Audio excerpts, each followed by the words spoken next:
Tonight on CTV News, the infant formula scare. What will that mean for Canterbury's dairy industry? A step forward for teaching in Christchurch schools. And have you had your say on the earthquake memorial? Broadcasting across Canterbury from the CTV studio, this is First at 5.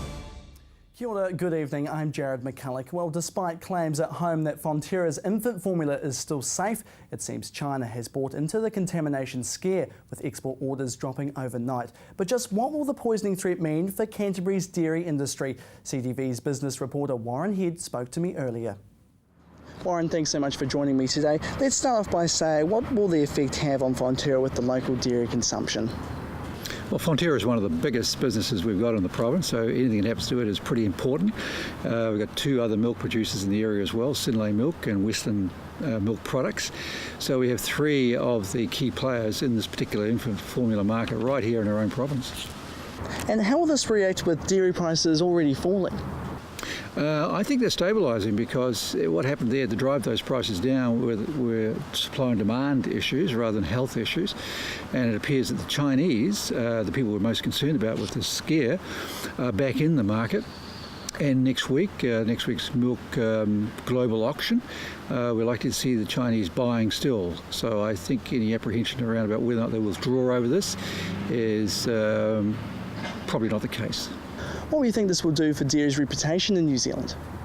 Well, this is the big one. There are about four kinds of impacts you can have, and the most important is reputation, and the other one is trust in the product, and then you get down to the degree of testing we've been doing. But each of these scares, and this is the third one, I guess, if you put it that way, has lifted the protocols, the performance industry, and putting in measures into place. And quite evidently this time around, with the benefit of this pause period where the police have been investigating, the industry's put a lot of measures into place, a lot of measures. It appears that there are probably hundreds of officials and others who've been working on this off camera, if you like, for the past several months. And evidently, the protocols coming into place are really much more tough. In town, or at Rolleston, Synlait, for example, has tightened again their security on the plant there. They're now under 24/7 surveillance with security systems. They too have begun testing product backwards, in other words, back down the supply chain coming off the farm. Fonterra's been doing exactly the same thing. Far back as testing milk coming in tankers to the plants before it gets anywhere near production. So there's a lot in place already. Let's think about dairy prices as well in Canterbury. What will it do for them?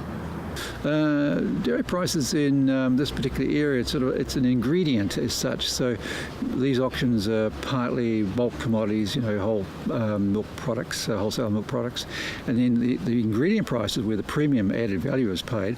It seems to me that there's still people ready to do business. Only last week in the mayor's office in town, there was a new business relationship with a Chinese customer inked in this very market.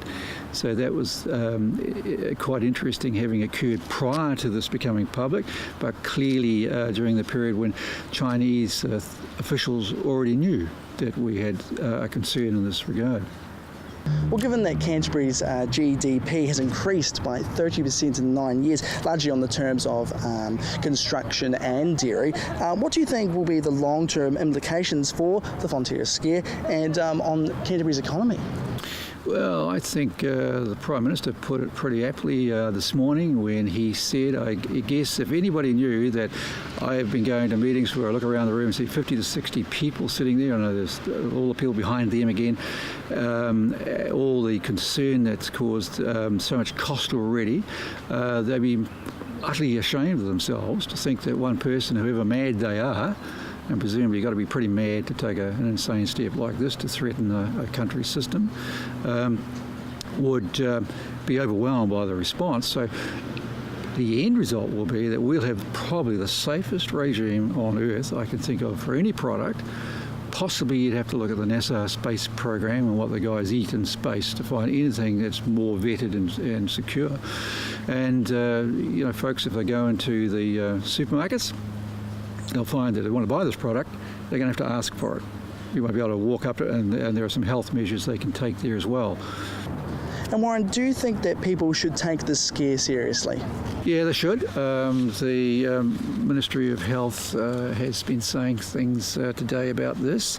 Of course, they have to take it seriously. Every mother, of course, must put their child first, and food safety security is important to the utmost degree in this respect. So first thing to do is look at the package. Now, if the package has been tampered, notify the supermarket operator. There are helplines too online to the ministry. There's good videos to watch so they can see the steps that have been taken to make sure the product is secure. And there's also a number, if anybody does know anything about who's responsible for this, pick up the phone and call the police number. And I think that people should start seriously thinking about, if they know anybody in that category, tell somebody. And of course, that was Warren Head from Headliner, and he'll be back with this week's Business Roundup tomorrow night, right here on CTV.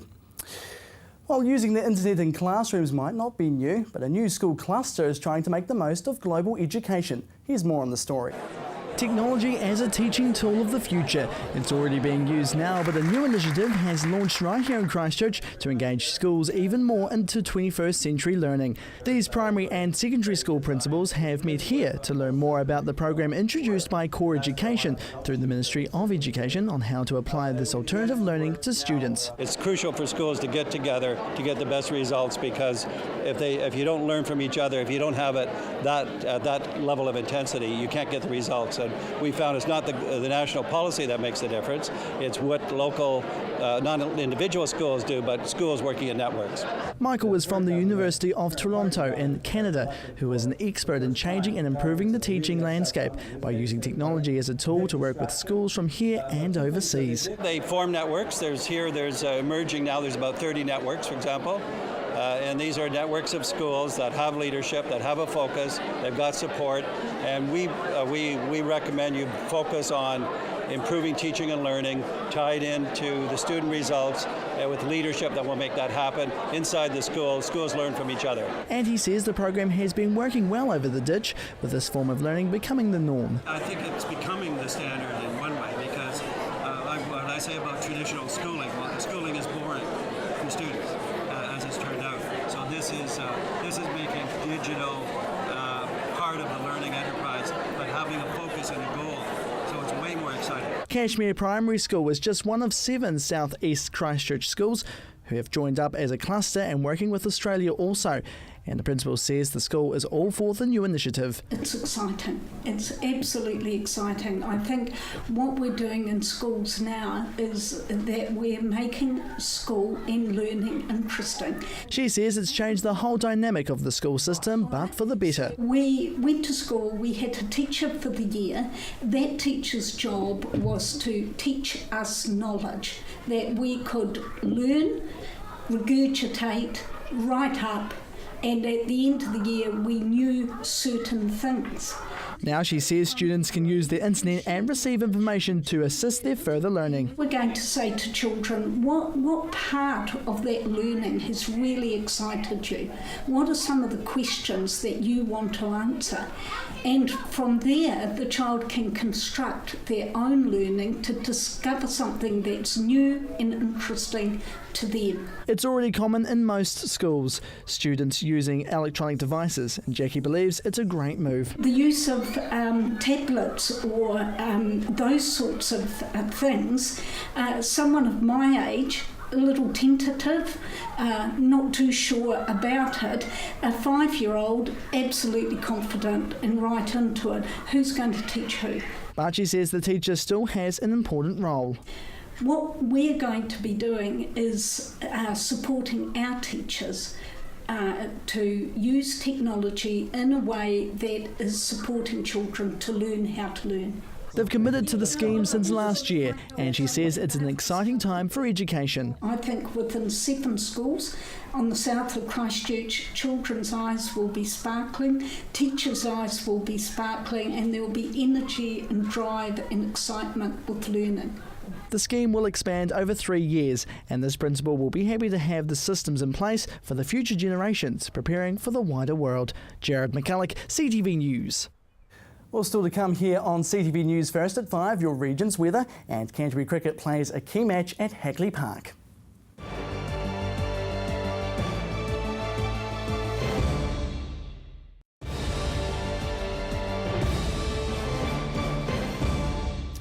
Welcome back to CTV News First at 5. Well, hundreds of people have submitted their choice for the Christchurch Earthquake Memorial. There are 6 shortlisted designs and members of the public have been voting for their favourites since the 24th of February.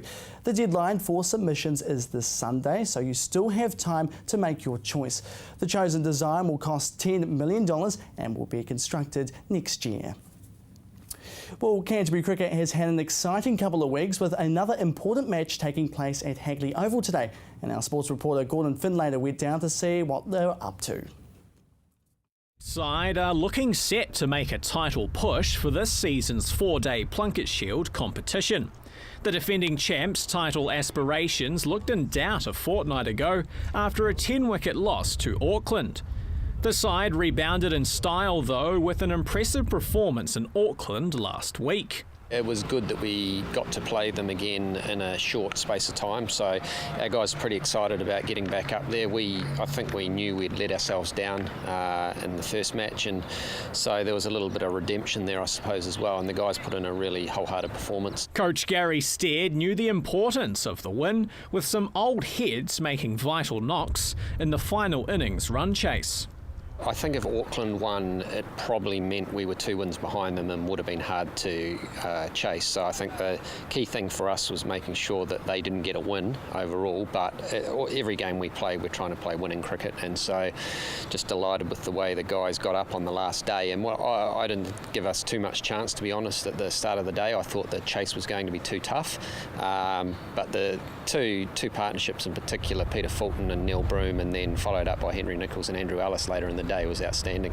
Peter Fulton and Andrew Ellis currently sit atop of the competition run scorers list, with consistent performances helping the side to be just 1 point off the leaders. The first thing is the influence of their performance, and when you have Andrew and Pete, who are both sitting on, I guess, number 1 and 2 on that list, it makes it easier for their messages to be listened to as well. And I think that's something as a coach you're always looking for, is you want your I guess your older players to be performing still, and they've done a great job with that. And so other than that, in and around the team, they're just fantastic blokes. They support the young players come through. They work hard on their own games still, so they set really good examples. One of those young players coming through is 20-year-old Leo Carter.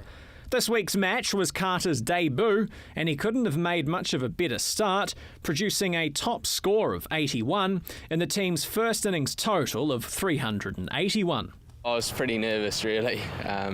First game's always a few nerves floating around, and but once you get into it and get going, then it's all fine from there. It's just starting off, really. It did feel pretty good. I would have liked to have gone on and hopefully we could have got a few more runs. You can always do more in cricket, but I was pretty pleased for that first innings, yeah. After dismissing Northern Districts for 234, the team took a healthy lead into their second at bat, with the coach happy at what they had to show over the first 2 and a bit days. We lost the toss. We would have had a bowl, but we got put into bat, and we batted really well. We scored 381 in the first innings.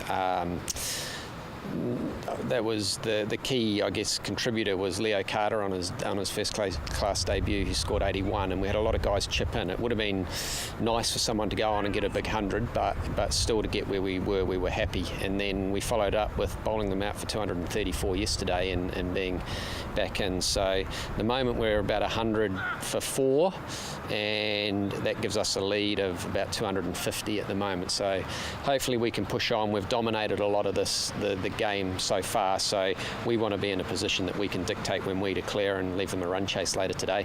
The final day of the match is tomorrow, with play at Hagley Oval beginning from 10:30.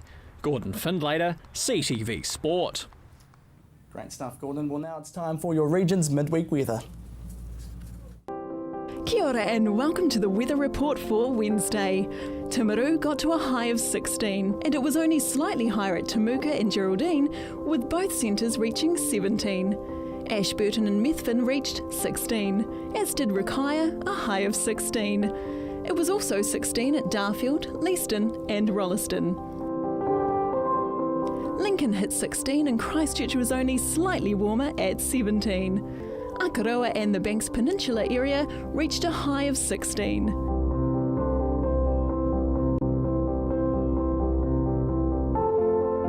Heading north, Kaiapoi, Rangiora and Amberley reached 16 degrees. Further inland, Culverden, Hamner Springs and Cheviot reached 17 degrees. And it was no warmer in Kaikoura, reaching 17. Let's take a look at tomorrow's weather now. In Timaru, it will be mostly fine and sunny on Thursday with northeasterly breezes throughout the day. Your low tonight is 9, with tomorrow reaching a high of 21.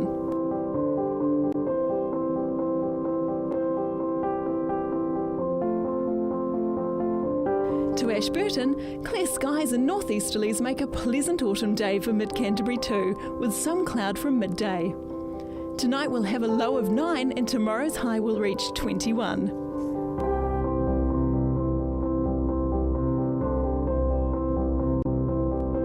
Taking a look at Christchurch, it will be sunny with a breezy northeaster. There will be some cloud for most of the day.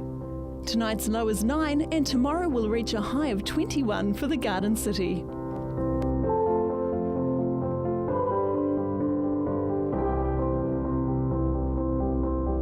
And up to Kaikoura, also mostly fine with sunny northeasterly winds and cloud for most of the day.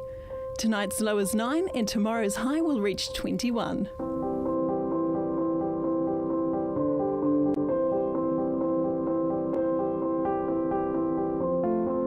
Now looking at the other areas around the region, Temuka and Geraldine will be fine all day with lows of 9 and reaching highs of 23. For Methven and Rakaia, expect lows of 9 and highs of 21. Also a pleasant day ahead. Darfield, Leeston, Rolleston and Lincoln can also expect a fine day with lows of 9 and daytime highs of 21. It will be fine in Akaroa and the Banks Peninsula Bays with the town having a low of 9 and a high of 20. Further north, Amberley, Rangiora and Kaiapoi will have a fine North Canterbury day, reaching a high of 21 and an overnight low of 9. And it will be even warmer up the top of the region with Culverden, Hamner Springs and Cheviot having a fine day, with a high of 23 and an overnight low of 9. Looking ahead for Canterbury, high cloud increasing during the day on Friday with warm temperatures and light northerly winds. Some showers and cooler southwesterlies for a time on Friday night. Mostly cloudy on Saturday with southwesterlies dying out and northeasterlies developing. Cloudy on Monday and Tuesday with periods of rain. Fresh gusty southwesterly winds may become strong. A small risk of some heavy falls developing. Thanks, Lisa. Well, still to come here on CTV News, Canterbury Police has a new Metro Commander, and Lane Todd joins me after the break.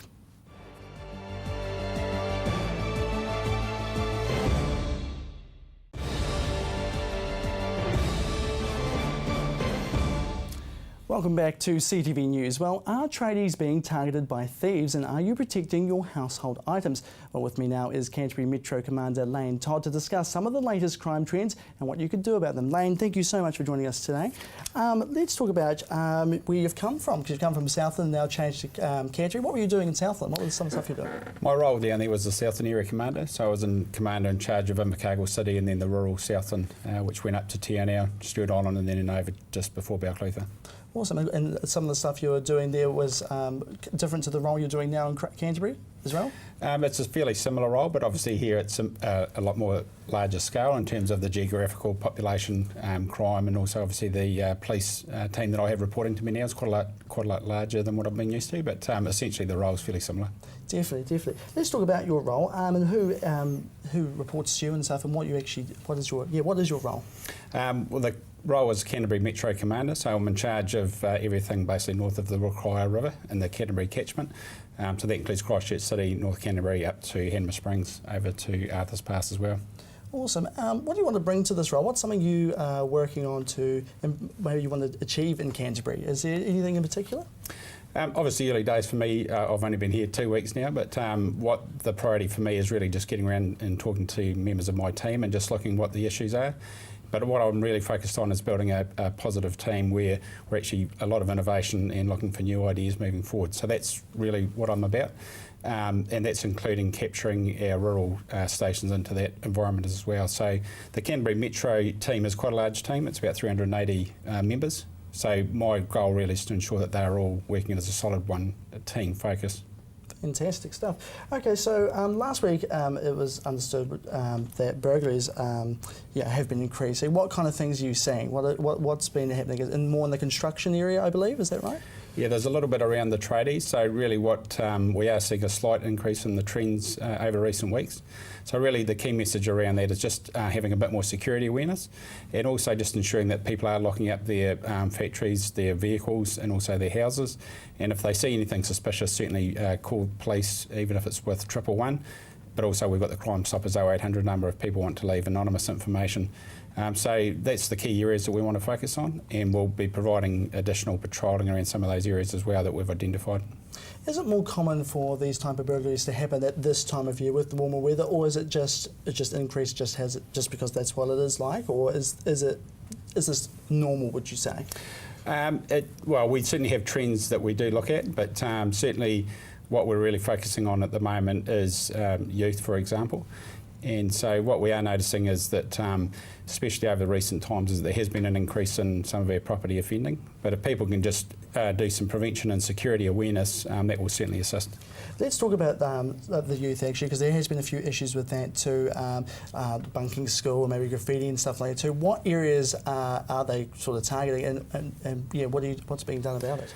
We have what we call a crime focus calendar, and so for the next 12 months we've got programmed out what our key priorities are. So at the moment for February, March, we're working on Operation Tipu Ora, which is focusing on youth. And so what obviously we can identify is that when people aren't at school, that should be at school, that's when we start seeing some other issues arising, so whether it's property offending, graffiti.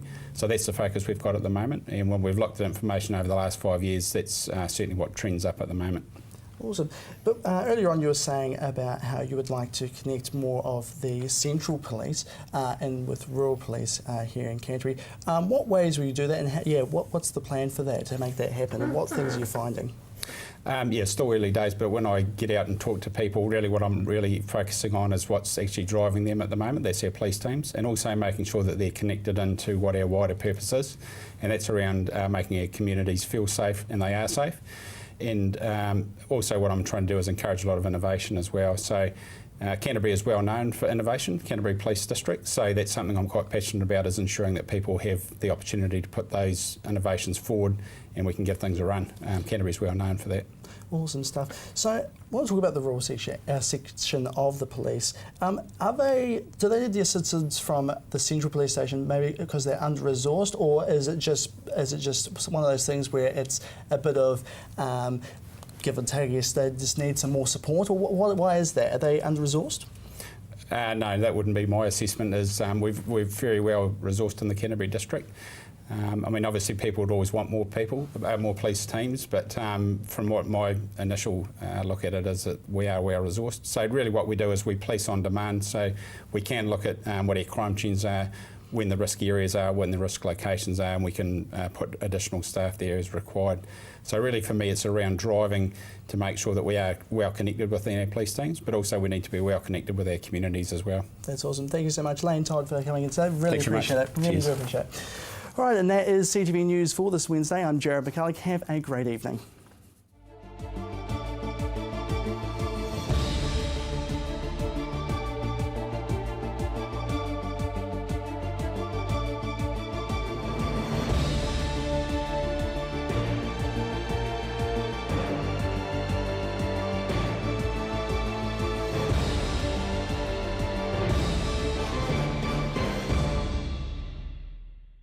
Supporting local content so you can see more of New Zealand on air.